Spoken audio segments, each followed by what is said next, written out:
Assalamualaikum warahmatullahi wabarakatuh, teman-teman. Hari ini kita akan membahas obat untuk ayam ngorok.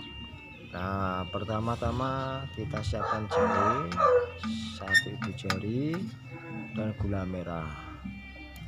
Jahe kita parut dulu, lalu dibungkusin ke gula merah, jadinya seperti ini teman-teman. Kira-kira ya 2 butir lah kira-kira.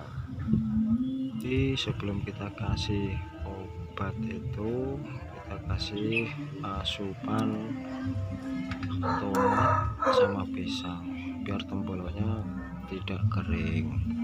Nah, tomat sama pisang sangat bagus untuk badan ayam, terutama stamina. Oke teman-teman, kita langsung ambil ayamnya. Ini ayam saya yang lagi kena, teman-teman. Kondisinya ya masih sehat, belum terlalu parah karena langsung saya tangani. Oke, ya, langsung saja kita kasih obatnya teman-teman. Oke, 1 udah masuk, 1 lagi.